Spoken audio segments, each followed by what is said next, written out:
2007 India world cup గెలిచిన తర్వాత icing on the cake అంటే ఐపీఎల్ స్టార్ట్ అవ్వటం.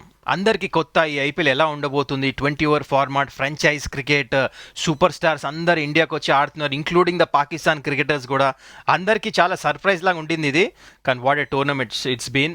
ఆ 2008లో స్టార్ట్ అయింది, ఇప్పుడు దాకా అద్భుతమైన టోర్నమెంట్. ఇండియన్ క్రికెట్ ఎట్లా డెవలప్ అయిందో ఆ ఐపీఎల్ నుంచే డెఫినెట్లీ క్రెడిట్ తీసుకోవాలి. 2008లో ఆక్షన్ జరిగింది.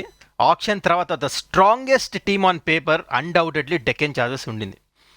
Gilchrist, Andrew Symonds, RP Singh, Rohit Sharma, Chaminda Vaas, Pakistan players కూడా ఉన్నారు టీంలో, షాహిద్ అఫ్రీది కూడా ఉన్నాడు. ఇలాంటి టీం పెట్టుకొని అసలు సూపర్ రిజల్ట్స్ ఎక్స్పెక్ట్ చేశారు. ఫ్యాన్ ఫాలోయింగ్ కూడా నెక్స్ట్ లెవెల్ ఉండింది డెక్కన్ చార్జర్స్కి.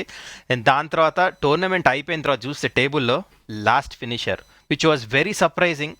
ఎందుకంటే క్లోజ్ గేమ్స్ ఓడిపోయారు. బ్యాట్స్మెన్స్ యునైటెడ్ ఆడి కాంట్రిబ్యూషన్స్ ఎక్కువ చూడలేదు. బౌలర్స్ కూడా క్లోజ్ గేమ్స్ గెలిపించలేకపోయారు. So all these things happened. Very unfortunate. Super stars ఉంటే మ్యాచెస్ గెలిపారని క్లియర్గా ఒక ఎగ్జాంపుల్ అందరికీ తెలిసింది ఇంత ఫ్యాన్ బేస్ ఉన్న తర్వాత కూడా.